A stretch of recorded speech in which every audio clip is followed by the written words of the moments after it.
Welcome back to my YouTube channel Bhim lovers. आज मी तुमच्यासाठी मार्गशीर्ष पौर्णिमाची माहिती सांगणार आहे. मार्गशीर्ष पौर्णिमेला भगवान बुद्धाच्या जीवनामध्ये दोन महत्त्वाची घटना घडली. पहिली घटना, राज्यग्रह राज्य बिंबिसाराच्या प्रथम भेट.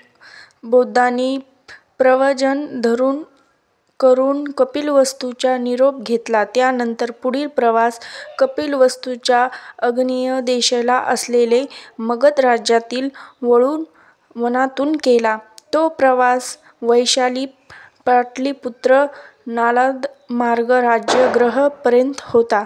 कपिलवस्तूच्या त्या राजगृह ही अंतर 84 ते 80 मैल आहे. राजगृह जवळजवळ 5 पर्वत टेकडीने घेरलेला वळवून त्यांनी आपल्या तात्पर्य साधनेसाठी निवडले. तिथे एक पर्णकूट निर्माण करून तिथे राहून जवळच्या राजगृहात माधुकरी मागून ते दैनंदिन जीवन जगू लागले. मगध देशाची राजधानी राजगृह होती. तिथे राजा बिंबिसार राज्य करत होता.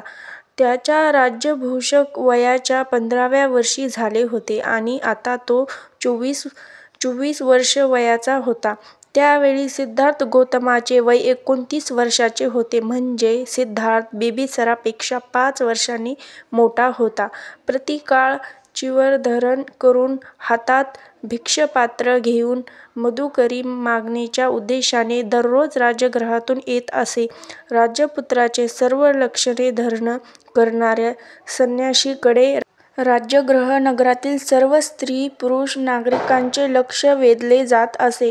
शक्य असेल तिथून राजमार्गाने जाणारे हे श्रमणांकडे नागरिक पाहत असत. तसेच राजा बिंबिसारही त्याला पाहत असे. एक दिवशी राजाने आपल्या सर्व काम मोफत त्याला भेटण्यासाठी राजवाड्यात येण्यासाठी निरोप पाठवला. परंतु सिद्धार्थ गौतमाने त्या सेवकाच्या निरोपाकडे दुर्लक्ष केले आणि तिथे आपल्या पर्णकोठडीकडे निघून गेला.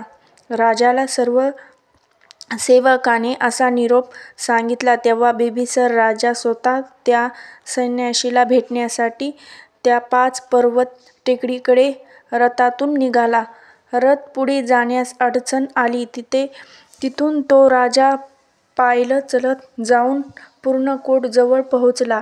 सर्व कुशल मंगळ नमस्कार वगैरे झाल्यावर राजाने संन्याशाला परिचय विचारला. सिद्धार्थाने आपला परिचय, मी सिद्धार्थ गौतम कपिलवस्तू नगराचा शुद्धोधन राजाचा आणि राणी महामाया यांचा पुत्र आहे असे उत्तर दिले व प्रवचन घेण्याचे कारण सांगितले की मी सत्याचा शोध घेण्यासाठी आपल्या राज्यवैभव, सुंदर पत्नी व पुत्राचा त्याग केला. सिद्धार्थ गौतमाचा हा परिचय ऐकून राजा बिंबिसार म्हणाला, तुमच्या घराण्याचे आमच्या घराण्याशी वंश परंपरेने घनिष्ठ मैत्री संबंध आहे. तुझे हे राजपुत्राला आणि राजवंशाला सुशोभित करणारे शरीर सौंदर्य, राज्यवैभव उपभोग भोगण्यासाठी आहे. ज्या हाताने प्रजेचे रक्षण करावे त्या हाताने भिक्षा पात्र धरावे हे उचित वाटत नाही. तुझ्या वडिलांचे राज्य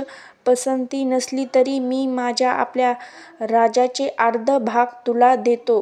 तुझ्या क्षत्रिय बळाला तेही मान्य नसेल, माझ्या सैन्यात सामील होऊन त्याच पद्धतीने तू आपल्या पराक्रमाने नवीन राज्य निर्माण करून राज्याचे उपभोग घे. या आध्यात्मिक धर्म तत्त्वाचे पालन वृद्धवस्थ प्राप्तीनंतर करावयाचे असते. या बिंबिसाराच्या सर्व प्रस्तावांना सिद्धार्थ गौतमाने नकार दर्शविला आणि जगात मनुष्याच्या जीवनात दुःख आहे त्याचा परिहार करण्याचे सत्य शोधतो मी आहे असे सांगितले. अंतिम चर्चा या सत्यशोधानंतर पुन्हा भेट देण्यात येईल यावर समाप्त झाली.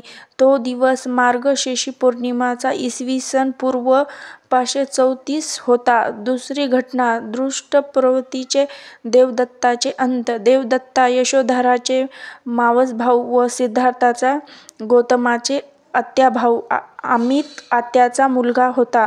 तो बालपणापासून हवेखोर होता, दुष्ट प्रवृत्तीचा होता आणि बालपणापासून तो सिद्धार्थ गौतमच्या विरुद्ध काही होता. सिद्धार्थाच्या बालपणाची गोष्ट ऐका. दिवशी उधाण्यात उडणारा एक हासाल देवदत्ताने बाण मारून जखमी केलं आणि तो जखमी राजहंस नेमका सिद्धार्थाच्या समोर पडला. सिद्धार्थाने त्याच्या शरीरातील बाण काढून व जखमेवर पट्टी बांधून त्याला जीवदान दिले. देवदत्त आपल्या शिकार केलेल्या हंसाच्या शोधात तिथे आला व म्हणाला, मी या हंसाची शिकार केली म्हणून त्यावर माझे अधिकार आहे. सिद्धार्थाने त्याला जीवदान दिलं आणि म्हणून तो आपला अधिकार सांगू लागला. हा भाग न्यायालयापर्यंत लौधीकडे गेला आणि मारण्यापेक्षा जीवदान देणाऱ्याचे अधिकार श्रेष्ठ असे निवडून सिद्धार्थाच्या बाजूने लागले. या घटनेपासून तर देवदत्ताचे सिद्धार्थ प्राप्ती दृष्टी प्रवृत्ती अधिक वाढली. प्रत्येक बाबीत मतभेद वाढू लागले. सिद्धार्थ गौतमाला सम्यक संबुद्ध अवस्था प्राप्त झाल्यावर त्याचे पवित्र बौद्ध धम्माची जिकडे तिकडे चर्चा होऊन भगवान बुद्धाने प्रसिद्ध मिळू लागली. मगध राज्यामध्ये राजा बिंबिसार उपासक म्हणून धम्मदीक्षा घेतली. तेव्हा त्याच्या प्रभावाने अनेकांनी धम्मदीक्षा घेऊन बुद्ध धम्माचे स्वीकार केले. बुद्धाच्या धम्मादेशाशिवाय अन्य चर्चा होत नव्हती. याप्रमाणे बुद्ध धम्माला एक राजेशाही प्राप्त झाली होती. कपिलवस्तूचा राजा परिवारानं जेव्हा बुद्ध धम्मदीक्षा घेतली तेव्हा त्याच्याबरोबर देवदत्तानंही प्रव्रजन घेतली. त्याचा उद्देश मात्र वेगळा होता. आपण तथागताचे नातलग आहात, त्यामुळे भिक्खू संघात आपणास उच्च पद मिळून आपले आदर सत्कार वाढेल असा उद्देश होता. परंतु तो सफल झाला नाही. त्यामुळे त्याच्या विद्रोह स्वभावापासून भगवान बुद्धाचे अधीन स्थिती भिक्खू म्हणून राहण्यास मानणार नव्हता. भगवान बुद्धाने बुद्ध धम्म प्रचारासाठी राज्य बिंबिसाराचे राजेशाहीची सुरक्षा होते तीही त्याला मान्य नव्हती.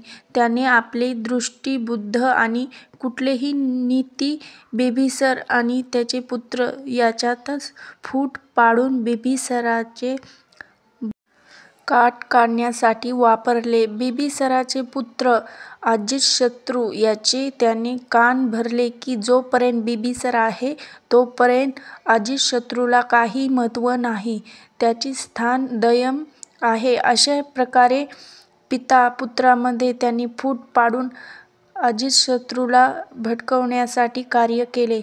अजितशत्रूही त्याच्या पित्याची हत्या करण्यासाठी त्याच्या कुटिल नीतीने सापडला होता. परंतु त्याचे षड्यंत्र काही राज्यसेवकांना समजल्यामुळे त्याचे कार्य सफल झाले नाही. उदार अंतःकरणातून आपल्या पुत्राला क्षमा केली. राज्याभिषेक करून त्याला राजसिंहासनावर बसविले. उद्देश हाच होता की राज्यकारभारात त्याने लक्ष घालून समाधान असावं. अजातशत्रू राजा झाल्यावर देवदत्तांना अजितशत्रूच्या मनात कुटुंब निर्माण करण्याचे विचार सोडून बिंबिसारला काही करून संपवलेच पाहिजे हा विचार पक्का केला. अजितशत्रूलाही दुर्बुद्धीचा धरणारा आपला हितचिंतक आहे असे वाटत असेल. त्याप्रमाणे त्यांनी आपल्या पित्यालाच प्रथम कैदी केलं. शेवटी बिंबिसाराचा कैद्यातून मृत्यू झाला. अजितशत्रू मगध राज्याचा सम्राट झाल्यानंतर तथागताची जागा आपण विराजमान व्हावी हे अभिलाष देवदत्ताच्या मनात मूळ धरून पल्लवित होऊ लागले. भगवान बुद्धालाच आता संपवले पाहिजे हे षड्यंत्र त्याच्या डोक्यावर स्वार झाले. त्याने काही मोरकीर तथागताची हत्या करण्यासाठी पाठवले होते, परंतु ते हत्यारे भगवान बुद्धाचे अनुयायी बनूनच मगरी परत आले आणि देवदत्ताचे प्रयत्न निष्फळ झाले. एकदा भगवान बुद्धाने कृत पर्वताच्या खाली मैदानात प्रतिकाळ मोकळे हवेत फिरत होते, तेव्हा त्यांच्या शेजारीला पण 14-15 फूट उंची पर्वत किनाऱ्यावर तथागत भगवान बुद्धाला निशाणी साधून एक मोठे शैल दगड त्यांच्या दिशेने धक्का मारून सोडला, परंतु तो दगड उतरून घसरला येताना अन्य दुसरे दगडाशी टक्कर घेत येताना फुटला. त्यापैकी एक तुकडा फक्त तथागताच्या पायाला लागला व पायात जखम झाली. ती जखम जीवकाने माल-मिट्टी करून व औषध उपचार करून बरी केली. देवदत्ताचे तथागतांना मारण्याचे षड्यंत्र मात्र थांबले नाही. त्यांनी अजातशत्रूचे कान फुंकून त्याचे कारावी अजातशत्रूच्या गाजशाळातील नीलगिरी नावाचा हत्ती तथागताच्या दर्शनास सोडला. तथागताचे अनुयायी आनंदाने त्यास रोखण्यासाठी प्रयत्न केले, परंतु तो उग्र स्वरूप धारण करून तथागताच्या दिशेने धावला. आता तो तथागतांना प्राणघात ठरला अशी अवस्था सर्वजण पाहू लागले, परंतु तो हत्ती आपले उग्ररूप शांत करून तथागताच्या पुढे थांबला आणि त्यांनी आपले पुढील पाय दुमडून तथागतांना प्रणाम केले व आपल्या सोंडीने त्याच्या पायाखाली धूळ घेऊन आपल्या मस्तकावर लावली. ही सर्व प्रक्रिया पाहून तिथे जमलेल्या लोकांनी भगवान बुद्धांचे जयजयकार केला. हा दिवस मार्गशीर्ष पौर्णिमेचाच होता. लाठीकाठीशिवाय व शस्त्रांविना हत्तीचे दमन झाल्यानंतर देवदत्ताच्या दुष्कर्माचे फळ त्याला मिळू लागले. देवदत्त राजगृहात कोणी भोजन देत नव्हते अशी अवस्था. त्याला अशुद्ध दुर्धर रोगानेही धरली होती व जर्जर केले होते. त्याला एक पाऊल पुढे चालताही येत नव्हते अशी अवस्था. आपण केलेली दुष्कर्माची उपरीत झाली. आपली अंतिम समय जवळ आली. आता भगवान बुद्धांचे अंतिम दर्शन घेऊन त्यांची क्षमा मागावी असा विचार त्याच्या मनात आला. तथागताच्या निवास श्रीवत्सचे चितवन विहारात आहे असे त्याला समजले. चालता येत नव्हते म्हणून पालखीत बसून तो देवदत्त श्रीवत्सच्या वाटेने निघाला अशी बातमी काही भिक्खूंनी तथागतांना सांगितली. त्यावर तथागताने एवढेच म्हणाले, तो चितवन आणि श्रीवत्सच्या सीमेपर्यंत येऊ शकणार नाही. तथागताने म्हटल्याप्रमाणेच झाले. त्याची पालखी श्रीवत्सच्या सीमेपर्यंत आली. पालखी वाहक भयाने तिथे सुंदर सरोवर पाहून थकवा घालवण्यासाठी, स्नान करण्याची इच्छा झाली. त्याने सरोवर शेजारी पालखी खाली ठेवून त्या दुसऱ्या बाजूस स्नान करण्यासाठी गेला. इकडे तथागताच्या दर्शनासाठी